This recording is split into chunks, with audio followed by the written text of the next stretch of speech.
ಬಂಧುಗಳೇ, ಜೈ ಭೀಮ್.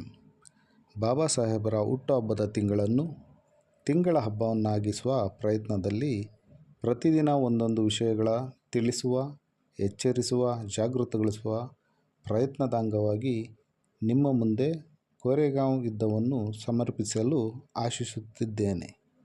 ನಾನು Balram. Bro Bhim channel ನಿಮ್ಮ ನಡುವೆ ಕೊಂಡಿಯಾಗಿದೆ. ದಯವಿಟ್ಟು ಬ್ರೋ ಭೀಮ್ ಚಾನಲ್ನು ಬೆಂಬಲಿಸಿ, ಸಬ್ಸ್ಕ್ರೈಬ್ ಮಾಡಿ, ಲೈಕ್ ಮಾಡಿ, ಶೇರ್ ಮಾಡಿ. Thanks one and all who are supporting us. ನಮ್ಮನ್ನು ಬೆಂಬಲಿಸುವುದಕ್ಕಾಗಿ ಧನ್ಯವಾದಗಳು. ಬಂಧುಗಳೇ, ಬಾಬಾ ಸಾಹೇಬರು ಇಂಗ್ಲೆಂಡ್ಗೆ ಓದಲು ಹೋಗಿದ್ದರು. ಇದು 2ನೇ ಬಾರಿಗೆ ಓದಲು ಹೋಗಿದ್ದರು. ಅವ್ರಿಗೆ ಏನನ್ನಿಸ್ತಿತ್ತು ಅಂತೇಳಿದ್ರೆ, ಈ ಶೋಷಿತರು ಸಾವಿರಾರು ವರ್ಷಗಳ ಗುಲಾಮಗಿರಿಗೆ, ತಲೆ ತೆಗೆಸಿ ನಿಂತ ಬಂಗಿಗೆ, ಕೈ ಎತ್ತದ ದುರವಸ್ಥೆಗಳಿಗೆ ವಿರುದ್ಧ ತಿರುಗಿ ನಿಂತ ಇತಿಹಾಸ ಶೋಧಿಸಲು ತೊಡ್ಕೊಳ್ತಾರೆ. ಬ್ರಿಟಿಷರ ಪರ ಹೋರಾಡಿದ ಯುದ್ಧಗಳನ್ನು ಸಂಶೋಧಿಸ್ತಾರೆ. ಯಾಕೆ ಅಂತಂದರೆ, ಸ್ವತಃ ಬಾಬಾ ಸಾಹೇಬರ ತಂದೆ ಬ್ರಿಟಿಷರ ಸೈನ್ಯದಲ್ಲಿ ಸೇವೆ ಸಲ್ಲಿಸಿದರು. ಸೊ ಹಾಗಾಗಿ ಈ ಸಮುದಾಯ ಏನಿದೆ, ಇದಕ್ಕೊಂದು ಇತಿಹಾಸನೇ ಇಲ್ವಾ? ಯುದ್ಧದ ಶೌರ್ಯದ ವೀರರ ಈ ಇತಿಹಾಸ ಇಲ್ವಾ ಅನ್ನೋ ಕಾರಣಕ್ಕೆ ಹುಡುಕಾಟ ನಡೆಸ್ತಾರೆ. ಇಂಗ್ಲೆಂಡ್ನ ಲೈಬ್ರರಿಗೆ ಹೋಗ್ತಾರೆ. ಅಲ್ಲಿ ಯುದ್ಧಗಳ ಪುಸ್ತಕಗಳ ಡಿವಿಷನ್ಗೆ ಹುಡ್ಕೊಂಡು ಹೋಗ್ತಾರೆ. ಅಲ್ಲಿ ಒಂದಷ್ಟು ಹುಡುಕಾಟ ನಡೆಸ್ತಾರೆ. ಅಲ್ಲೊಂದು ಡೀಟೇಲ್ ಸಿಗುತ್ತೆ. ಅದು ಮೈ ನವರಳಿಸೋ ರೀತಿಯಲ್ಲಿದೆ. ಪ್ರಪಂಚದ ವಿರಳಾತಿ ವಿರಳ ಯುದ್ಧಗಳ ಸಾಲಿನಲ್ಲಿ ನಿಂತ ಪೂನಾ ಸಮೀಪದ ಭೀಮಾ ತೀರದ ಕೋರೆಗಾಂವ್ ಯುದ್ಧ ಬಾಬಾ ಸಾಹೇಬರ ಮೈಮನಗಳಲ್ಲಿ ರೋಮಾಂಚನ ನೀಡಿತು. ಈ ಜನಾಂಗ ಒಂದು ಬೇಟೆಗಾರ ವಂಶ. ಬೇಟೆಗಿಳಿದ್ರೆ ಬಲಿಷ್ಠ ಯಾರಾದ್ರೇನು, ಮೈ ಮೇಲೆ ಬಿದ್ದು ಸಿಗಿದು ಬಿಡುವ ಹುಲಿ ಸಿಂಹಗಳ ವಂಶ ಎಂದು ದೃಢಪಡಿಸ್ಕೊಳ್ತಾರೆ. ಭಾರತಕ್ಕೆ ಹಿಂದಿರುಗಿದಂತೆ ಭೀಮಾ ತೀರನ ಹುಡ್ಕೊಂಡು ಹೊರಟೋಗ್ತಾರೆ. ಬಾಬಾ ಸಾಹೇಬರು ಬಂದರು ಅಂಥೇಳಿ ಅವರ ಅನುಯಾಯಿಗಳು ಸಹ ಅಲ್ಲಿಗೆ ಬರ್ತಾರೆ. ಗಿಡಗಂಟೆಗಳ ಮಧ್ಯೆ ಸುತ್ತಲ ಪ್ರದೇಶನ ಹುಡುಕ್ತಾರೆ. ಇಲ್ಲೊಂದು ಏನೋ ಇರಬೇಕಿತ್ತಲ್ಲ ಅಂಥೇಳಿ ಆ ಗಿಡಗಂಟೆಗಳ ಮಧ್ಯೆಯಲ್ಲೇ ಹಲವು ಗಂಟೆಗಳ ಕಾಲ ಹುಡುಕಾಟ ನಡೆಯುತ್ತೆ. ಕೊನೆಗೆ ಅಲ್ಲೊಂದೇನೋ ಕಾಣುತ್ತೆ. ಅದರ ಹತ್ತಿರ ಹೋದರೆ ಇಡೀ ಗಿಡಗಂಟೆಗಳು, ಮರಗಳು ಬೆಳ್ಕೊಂಡು ಕಂಪ್ಲೀಟ್ ಮುಚ್ಚೋಗಿದೆ. ಸೊ ಇದನ್ನೆಲ್ಲ ಕ್ಲೀನ್ ಮಾಡಿ ಅಂತ ಅನುಯಾಯಿಗಳಿಗೆ ಹೇಳ್ತಾರೆ. 1-2 ಗಂಟೆಗಳಲ್ಲಿ ಎಲ್ಲ ಸ್ವಚ್ಛಗೊಳಿಸಿ ನೋಡಿದ್ರೆ ಅಲ್ಲಿದ್ದಿದ್ದು 65 ಅಡಿಗಳ ದೊಡ್ಡ ಸ್ತೂಪ. ಅಷ್ಟೇ ಅಲ್ಲದೆ ಆ ಸ್ತೂಪದ ಮೇಲೆ 20 ಸೈನಿಕರ ಹೆಸರು ಮರಣ ಹೊಂದಿದವರು ಅಂತ ರೆಕಾರ್ಡ್ ಆಗಿದೆ. 3 ಸೈನಿಕರು ಗಾಯಗೊಂಡವರು ಅಂಥೇಳಿ ಇಷ್ಟೂ ಸೈನಿಕರ ಹೆಸರುಗಳನ್ನ ಕೆತ್ತಲಾಗಿತ್ತು. ಅದೇ ಸ್ತೂಪದ ಮುಂದೆ ಎಲ್ಲ ಅನುಯಾಯಿಗಳು, ಅಭಿಮಾನಿಗಳನ್ನ ಸೇರಿಸ್ಕೊಂಡು ಒಂದು ಸಭೆ ಕೂಡ ಏರ್ಪಡಿಸ್ತಾರೆ. ಭವ್ಯ ದಿವ್ಯ ಹೋರಾಟದ ಶೂರರನ್ನು, ವೀರರನ್ನು ಪರಿಚಯಿಸ್ತಾರೆ ಮತ್ತು ಹೇಳ್ತಾರೆ, ನೀವು ಕುರಿ ಕೋಳಿಗಳಲ್ಲ ಬಲಿ ಕೊಡೋದಕ್ಕೆ, ನೀವು ಹುಲಿ ಸಿಂಹಗಳು, ನಿಮ್ಮದು ಸಿಂಹರಾಶಿ ಅಂಥೇಳಿ ಆವತ್ತು 1818 ಜನವರಿ 1ರಂದು ನಡೆದ ಯುದ್ಧ ಇತ್ತಲ್ಲ, ಬ್ರಿಟಿಷರ ಮತ್ತು ಪೇಶ್ವೆಗಳ ಮಧ್ಯೆ ಯುದ್ಧ, ಆ ಯುದ್ಧನ ಹೇಳ್ತಾರೆ. ಮೂಲತಃ ಯಾರೀ ಪೇಶ್ವೆಗಳು ಅಂತ ರಿಸರ್ಚ್ ಮಾಡ್ತಾ ನೋಡಿದ್ರೆ, ಇವರು ಶಿವಾಜಿ ಮಹಾರಾಜರ ಆಳ್ವಿಕೆಯಲ್ಲಿ ಅಮಾತ್ಯರಾಗಿ ನಿಯುಕ್ತರಾಗಿರ್ತಾರೆ. ಇವರ ಪೂರ್ವಜರು ಕ್ರಮೇಣವಾಗಿ ತಲತಲಾಂತರದ ನಂತರ ಪೇಶ್ವೆಗಳು ಅಂತ ಹೆಸರು ಪಡೀತಾರೆ. ಈ ಪೇಶ್ವೆಗಳಲ್ಲಿ ಬಾಳಾಜಿ ವಿಶ್ವನಾಥ ಭಟ್ಟ ಮೊದಲ ಸಿಂಹಾಸನ ಏರ್ತಾನೆ. ಅದು 1713ರಲ್ಲಿ. ಇವನ ನಂತರ ಬಂದ ಎಲ್ಲ ಪೇಶ್ವೆಗಳೂ ಬ್ರಿಟಿಷರ ಸಹಾಯ ಇಲ್ದಿರ ಏನು ಮಾಡೋಕ್ಕಾಗಲ್ಲ, ಬ್ರಿಟಿಷರ ಸಹಾಯನ ಇಟ್ಕೊಂಡೇ ರಾಜ್ಯ ಆಳಿರ್ತಾರೆ. ಇಂಥ ಸಮಯದಲ್ಲಿ ಈ ಎರಡನೇ ಬಾಜಿರಾಯ ಅನ್ನೋನು 1795ರಲ್ಲಿ ಸವಾಯಿ ಮಾಧವರಾವನ ಆತ್ಮಹತ್ಯೆ ನಂತರ ಸಿಂಹಾಸನ ಏರ್ತಾನೆ. ಇವನ ಪೂರ್ವಜರು ಸುಖ ಸಂಪತ್ತಿನಿಂದಲೇ ಬಂದಿದ್ದರಿಂದ ಇವನಿಗೆ ಅಧಿಕಾರದ ಮದ, ಬ್ರಾಹ್ಮಣ್ಯದ ಗರ್ವ ತುಂಬಿ ತುಳುಕ್ತಾ ಇತ್ತು. ಪೇಶ್ವೆಗಳ ಆಡಳಿತದಲ್ಲಿ ಸಾಧಾರಣವೆಂಬಂತೆ ಮನುಸ್ಮೃತಿ ಸ್ಟ್ರಿಕ್ಟಾಗಿ ಜಾರಿಗೆ ತರಲಾಗಿತ್ತು. ಶಿವಾಜಿ ಮಹಾರಾಜರ ಕಾಲದಲ್ಲಿದ್ದ ಮಹಾರ್ ಸೈನಿಕರನ್ನು ಕ್ರಮೇಣ ತೆಗೆದುಹಾಕಲಾಗಿತ್ತು ಮತ್ತು ಅವ್ರನ್ನ ಕುದುರೆ ಕ್ಲೀನ್ ಮಾಡೋದಕ್ಕೆ, ಕಾಯೋ ಕೆಲಸಗಳಿಗೆ ನೇಮಿಸಿಬಿಟ್ಟಿದ್ರು. ಯುದ್ಧದ ಸಂದರ್ಭದಲ್ಲಿ ಒಟ್ಟಿಗೆ ಯುದ್ಧ ಮಾಡೋದಕ್ಕೆ ಕರ್ಕೊಂಡು ಹೋಗ್ತಿದ್ರು. ಅದರ ನಂತರ ದೂರ ಇಟ್ಬಿಡೋರು. ಅಸ್ಪೃಶ್ಯರನ್ನು ಹೀಯಾಳಿಸೋದು, ಅವಮಾನಿಸೋದು, ಕುಡಿಕೆ ಕಟ್ಟಬೇಕು, ಪೊರಕೆ ಕಟ್ಟಬೇಕು, ಕಾಲುಗಳಿಗೆ ಕಪ್ದಾರ ಕಟ್ಟಬೇಕು, ಕೈಯಲ್ಲಿ ಗೆಜ್ಜೆ ಕೋಲಿಡಿದು ನಡಿಬೇಕು, ಮಧ್ಯಾಹ್ನ ಮಾತ್ರ ಊರೊಳಗೆ ಬರಬೇಕು ಅನ್ನೋ ಎಲ್ಲ ಅಸಹ್ಯ ಕಾನೂನುಗಳನ್ನ ಜಾರಿಗೆ ತಂದಿದ್ದ ಇವನು. ಅಸ್ಪೃಶ್ಯರು ಇದನ್ನು ಸಹಿಸಲು ಆಗದೆ, ಬಿಡಲೂ ಆಗದೆ ಒದ್ದಾಡ್ತಾ ಇದ್ದರು. ಈ ರೀತಿ ನಿರಂತರ ಅವಮಾನದಿಂದ ಅವರ ಆತ್ಮಾಭಿಮಾನವೇ ನಶಿಸಿ ಹೋಗಿತ್ತು. ಬುದ್ಧಿ ಮೇಲೆ ನಿರಂತರ ಪ್ರಹಾರದಿಂದ ತನ್ನ ಅಸ್ಮಿತೆ ಮತ್ತು ಸತ್ತುಗಳನ್ನು ಕಳೆದುಕೊಂಡು ಬಿಟ್ಟಿದ್ರು. ಈ ಎರಡನೇ ಬಾಜಿರಾಯನು ಬ್ರಾಹ್ಮಣರಲ್ದವ್ರನ್ನ ಗೌರವಿಸೋ ಯಾವ ಕೆಲಸನೂ ಮಾಡ್ತಾ ಇರಲಿಲ್ಲ. ಶನಿವಾರ ವಾಡೆಯಲ್ಲಿ ಅರಮನೆಯಲ್ಲಿ ಒಂದು ಶನಿವಾರ ವಾಡೆ ಅಂತ ಮಾಡ್ಕೊಂಡಿದ್ದ. ಅಲ್ಲಿ ಹೆಣ್ಣುಗಳನ್ನ ಬೆತ್ತಲೆ ಮಾಡಿ ಅವ್ರು ಮಾರಾಟ ಮಾಡ್ತಾಯಿದ್ದ. ಇದರಿಂದ ಮಹಿಳೆಯರು ಇವನಿಗೆ ಶಾಪ ಆಗ್ತಾಯಿದ್ರು. ಒಮ್ಮೆ ಇವನೇನು ಮಾಡ್ತಾನೆ, ಗ್ವಾಲಿಯರ್ದ ಮರಾಠ ಸರ್ದಾರ ಆಗಿದ್ದ ದೌಲತ್ ರಾವ್ ಶಿಂದೆನ ಕರೆದು ನಾನಾ ಫಡ್ನವೀಸ್ನ ಕೈದು ಮಾಡ್ತಂದರೆ 2 ಕೋಟಿ ರೂಪಾಯಿ ಕೊಡ್ತೀನಿ ಅಂತ ಹೇಳಿದ್ದ. ಅದರಂತೆ ದೌಲತ್ ರಾವ್ ಶಿಂದೆ ನಾನಾ ಫಡ್ನವೀಸನ್ನ ಕೈದು ಮಾಡ್ತಾ ಅಂದ್ಬಿಡ್ತಾನೆ. ಆದರೆ ಅವನು ಕೊಡಬೇಕಾಗಿದ್ದು 2 ಕೋಟಿ ಕೊಡೋಕ್ಕಾಗಲ್ಲ ಅವನ ಕೈಯಲ್ಲಿ. ಏನು ಹೇಳ್ತಾನಂತಂದರೆ, ನಮ್ಮ ಶಹರ್ನಲ್ಲಿರೋ ವ್ಯಾಪಾರಿಗಳನ್ನ ಲೂಟಿ ಮಾಡಿಬಿಡು, ಅದಕ್ಕೆ ನನ್ನ ಅನುಮತಿ ಇದೆ ಅಂತ ಹೇಳ್ತಾನೆ. ಇದರಿಂದ ದೌಲತ್ ರಾವ್ ಶಿಂದೆ ನಗರಕ್ಕೆ ನುಗ್ಗಿ ಎಲ್ಲ ಲೂಟಿ ಮಾಡಾಕ್ಬಿಟ್ಟಿರ್ತಾನೆ. 2 ಕೋಟಿ ಸಿಕ್ಕೋವರೆಗೂ ಎಲ್ಲ ನುಗ್ಗಿ ಎಲ್ಲ ವ್ಯಾಪಾರಿಗಳನ್ನ ಹತ್ರ 2 ಕೋಟಿ ರೂಪಾಯಿ ಕಲೆಕ್ಷನ್ ಮಾಡಿರ್ತಾನೆ. ಇದರಿಂದ ಪ್ರಜೆಗಳಲ್ಲೂ ವ್ಯಾಪಾರಿಗಳಲ್ಲೂ ಇವನು ಕಂಡ್ರೆ ಅಸಹನೆ ಮೂಡಿತ್ತು. ಒಮ್ಮೆ ಏನಾಗುತ್ತೆ, ಇಂದೋರದ ಸಂಸ್ಥಾನಿಕ ಸರ್ದಾರ ಯಶವಂತರಾವ್ ಹೋಳ್ಕರ್ ತನ್ನ ತಮ್ಮ ವಿಠೋಬಾ ಹೋಳ್ಕರ್ನಿಂದ 4ನೇ ಭಾಗದ ತೆರಿಗೆ ಕಟ್ಟಿಸ್ಕೊಂಡು ನಂತರ ಮೋಸದಿಂದ ಅವನ್ನ ಆನೆಕಾಲಿಗೆ ಹಾಕಿಸಿ ಕೊಲೆ ಮಾಡಿಬಿಡ್ತಾನೆ. ಇದನ್ನು ತಿಳಿದ ಯಶವಂತರಾವ್ ದಂಡೆತ್ತಿ ಯುದ್ಧಕ್ಕೆ ಬಂದಾಗ 2ನೇ ಬಾಜಿರಾಯ ಅಂಜಿ ಸಿಮ್ಗಡಕ್ಕೆ ಓಡೋಗ್ಬಿಟ್ಟಿದ್ದ. ಯಶವಂತರಾವು ಸಹ ಪುಣೆ ಶಹರನ್ನು ಲೂಟಿ ಮಾಡಿ ಪುಣೆನ ವಶಪಡಿಸ್ಕೊಂಡು ಬಿಟ್ಟಿದ್ದ. ನೇರವಾಗಿ ಯುದ್ಧ ಮಾಡಿ ಗೆಲ್ಲಕ್ಕಾಗ್ದಿದ್ದು ಏಡಿ ಬ್ರಿಟಿಷ್ ಹತ್ರ ಹೋಗಿ ಹೆಲ್ಪ್ ಕೇಳ್ತಾನೆ. ಬ್ರಿಟಿಷರು ವಸಯಿ ಅನ್ನೋ ಊರಿನಲ್ಲಿ ಇರ್ತಾರೆ. ಅವ್ರ ಹತ್ರ ಹೋಗ್ಬಿಟ್ಟು 31ನೇ ಡಿಸೆಂಬರ್ 1802ರಂದು ಒಂದು ಒಪ್ಪಂದ ಮಾಡ್ಕೊಳ್ತಾನೆ.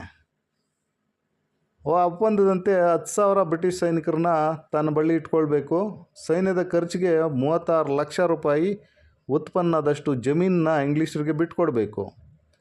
4ನೇ ಭಾಗ ಅಥವಾ ತೆರಿಗೆ ಹಣ ಸಂಗ್ರಹ ಮಾಡೋಕ್ಕೂ ಇಂಗ್ಲೀಷರ ಒಪ್ಪಿಗೆ ಇಲ್ಲದೆ ಯಾವುದೇ ಯುದ್ಧ ಅಥವಾ ಒಪ್ಪಂದ ಮಾಡಿಕೊಡ್ದು ಹಾಗೂ ರಾಜಕೀಯ ಆಡಳಿತವನ್ನು ಪುಣೆಯಿಂದಲೇ ನಡೆಸಲು ಅನುಮತಿ ನೀಡಬೇಕು.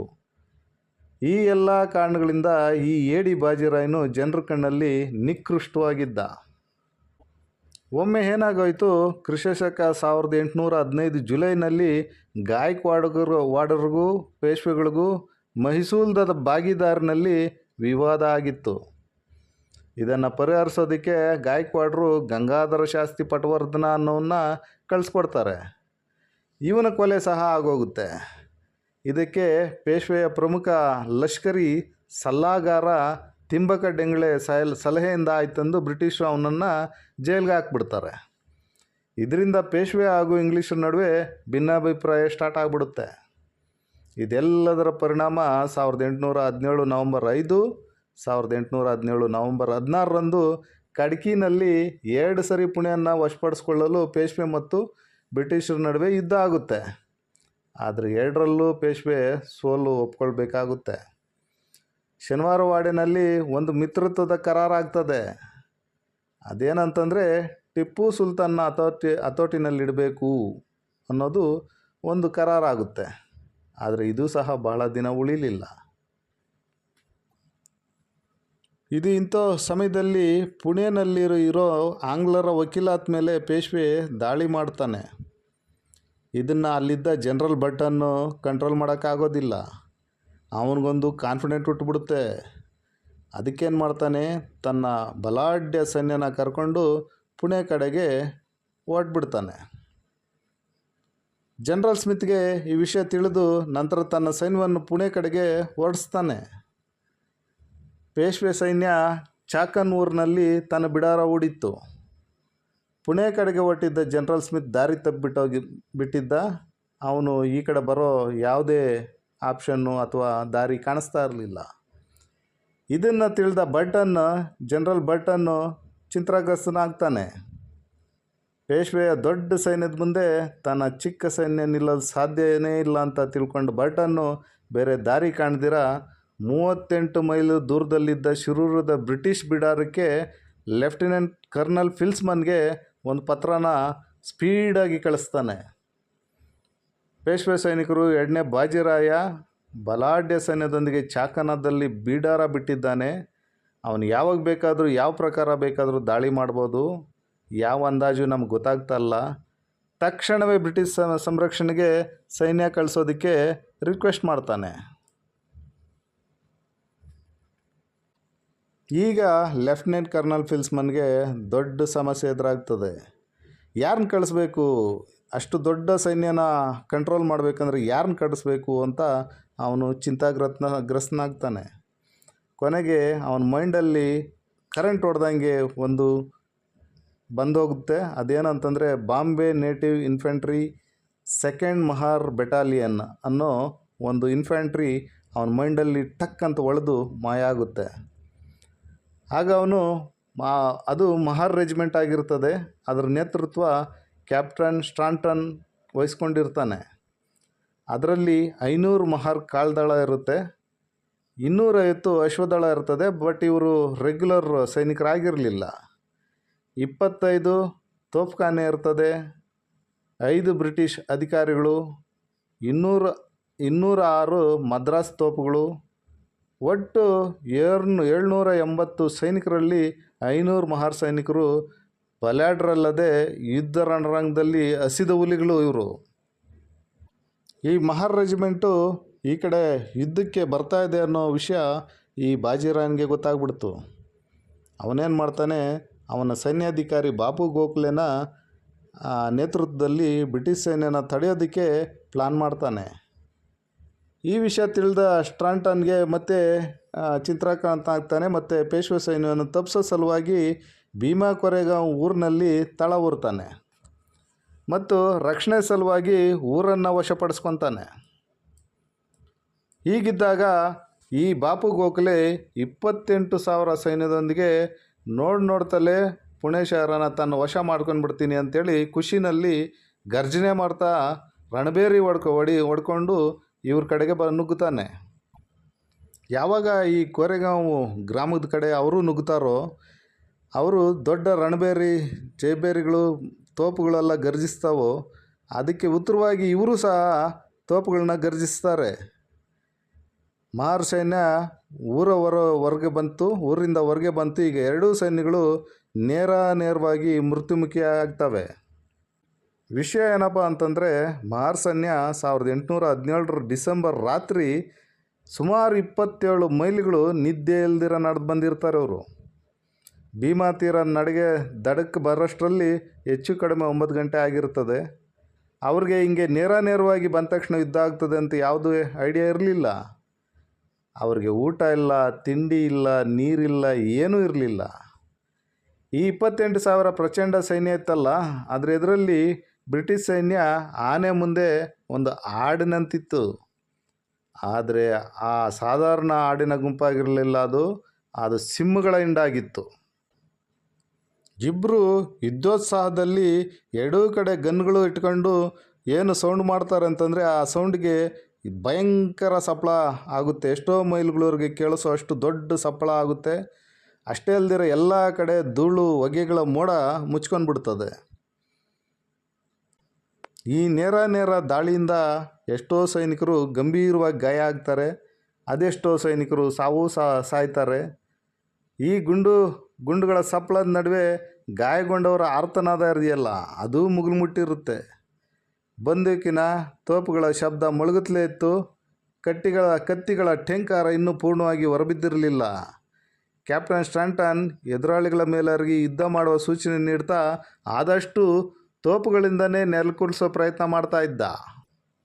ಯಾವಾಗ ಪೇಶ್ವೆ ಸೈನ್ಯದ ಮೇಲೆ ನಿರಂತರ ತೋಪುಗಳ ದಾಳಿ ಆಗ್ತಿತ್ತೋ, ಈಗ ಬಾಪು ಗೋಖಲೆ ಒಂದು ಪ್ಲಾನ್ ಮಾಡ್ತಾನೆ. ಹೇಗಾದರೂ ಮಾಡಿ ಈ ತೋಪುಗಳನ್ನ ವಶಪಡಿಸ್ಕೊಳ್ಬೇಕು ಅಂತೇಳಿ ಒಂದು ಪ್ಲಾನ್ ಮಾಡಿ, ಹಾಗೆಯೇ ಹಿಂದಿನಿಂದ ಬಂದು ಏನು ಬ್ರಿಟಿಷರ ತೋಪು ನಡೆಸೋ ಕ್ಯಾಪ್ಟನ್ ಚಿಶ್ಮೋಲಾಲ ಇದ್ದ, ಅವನ ತಲೆ ಕತ್ತರಿಸಿ ಆ ತಲೆಗೆ ಚಾಕುನ ಚುಚ್ಕೊಂಡು ಇವನ್ನ ಸಾಯಿಸ್ಬಿಟ್ರಿ ಅಂತ ಯುದ್ಧೋತ್ಸಾಹ ತೋರಿಸ್ತಾರೆ. ಅತ್ಯಂತ ಚಾಣಾಕ್ಷ ಕ್ಯಾಪ್ಟನ್ ಚಿಶ್ಮೋಲಾನ ತಲೆ ಕಡ್ದ ಮೇಲೆ ಈ ಕ್ಯಾಪ್ಟನ್ ಸ್ಟಾಂಟನ್ನು ಘಾಸಿಗೊಳ್ತಾನೆ. ಅಷ್ಟೇ ಅಲ್ದಿರ ಇಮಿಡಿಯೇಟಾಗಿ ಅದನ್ನು ಕಂಟ್ರೋಲ್ ತಗೊಳ್ರಿ, ಅದರ್ವೈಸ್ ನಾವು ನಿಂತ್ಕೊಳ್ಳೋದು ಕಷ್ಟ ಅಂಥೇಳಿ ಆರ್ಡ್ರ್ ಮಾಡ್ತಾನೆ. ಈ ಮಹಾರ್ ಹುಲಿಗಳಿತ್ವಲ್ಲ, ಇವು ಬಬ್ಬಿರ್ದು ನುಗ್ಗಿ ಆ ಇಡೀ ತೋಪನ್ನ ಮತ್ತೆ ವಶಪಡಿಸ್ಕೊಂಡು ಶೌರ್ಯದ ಪ್ರತೀಕ ತೋರಿಸ್ತಾರೆ. ಊಟ ತಿಂಡಿ ಇಲ್ಲದೆ ಇದ್ದಕ್ಕೆ ಇಳಿದ್ಬಿಟ್ಟಿದ್ರಲ್ಲ, ಕಣ್ಣು ಮುಂದೆನೇ ಭೀಮಾ ನದಿ ತೀರ ಹರಿತಾ ಇದೆ, ಆದರೆ ಕುಡಿಯೋದಕ್ಕೆ ಸಮಯ ಆದರೂ ಎಲ್ಲಿತ್ತು? ಮಧ್ಯಾಹ್ನ ಕಳೆದರೂ ಯುದ್ಧದ ಬಿರುಸು ಕಡಿಮೆ ಏನಾಗಿರಲಿಲ್ಲ. ಮಹಾರರ ರಣೋತ್ಸಾಹ ಹಸಿವು ಬಾಯಾರಿಕೆಗಳನ್ನು ಮರೆಸಿ ಯುದ್ಧಭೂಮಿನಲ್ಲಿ ರಕ್ತ ಚರಿತ್ರೆನ ಬರಿತಾ ಇತ್ತು. ಮಧ್ಯಾಹ್ನ ಜಾರಿ ಇನ್ನೇನು ಸಂಜೆ ಮೂಡೋ ವೇಳೆಗೆ ಆಂಗ್ಲರ ಮದ್ದಿನ ಸಂಗ್ರಹ ಮುಗಿದೋಗಿತ್ತು. ಯುದ್ಧ ಭೂಮಿ ಸೈಲೆಂಟ್ ಆಗೋಯ್ತು. ಇನ್ನು ಯುದ್ಧ ಮುಂದುವರಿಸೋ ಯೋಚನೆ ಕೈ ಬಿಡೋ ಸೂಚನೆ ನೀಡ್ತಾನೆ ಕ್ಯಾಪ್ಟನ್. ಇದನ್ನು ನೋಡಿದ ಮಹಾರ್ ನಾಯಕ ಸಿದ್ಧನಾಕ ಕ್ಯಾಪ್ಟನ್ ಸ್ಟಾಂಟನ್ ಮುಂದೆ ಹೋಗಿ ಹೇಳ್ತಾನೆ, ತುಂಬ ನಿಷ್ಠುರವಾಗಿ ಗಟ್ಟಿಯಾಗಿ ಹೇಳ್ತಾನೆ, ಸಾಹೇಬ್ರೇ, ನಮ್ಮ ಶಿರಗಳನ್ನು ಅಂಗೈ ಮೇಲೆ ಇಟ್ಟುಕೊಂಡೇ ಈ ರಣರಂಗಕ್ಕೆ ಇಳಿದಿದ್ದೇವೆ. ರಕ್ತದ ಕೊನೆ ಹನಿ ಇರೋವರೆಗೂ ಬಗ್ಗದೆ ಕಾದಾಡ್ತೇವೆ. ಏನೇ ಆಗಲಿ ಈ ರಣರಂಗದಿಂದ ಹಿಮ್ಮೆಟ್ಟಲಾರವು. ಪ್ರಾಣದ ಆಹುತಿಯ ಸಿದ್ಧತೆ ಮಾಡಿ ಯುದ್ಧದಲ್ಲಿ ಇಳಿದಿದ್ದೇವೆ. ಹಿಮ್ಮೆಟ್ಟುವ ಪ್ರಶ್ನೆಯೇ ಇಲ್ಲ. ನಮ್ಮ ಕೊನೆ ಗುಂಡು, ನಮ್ಮ ಕೊನೆ ವರಿಯ ಪತನ ನೋಡೇ ತೀರ್ತೇವೆ.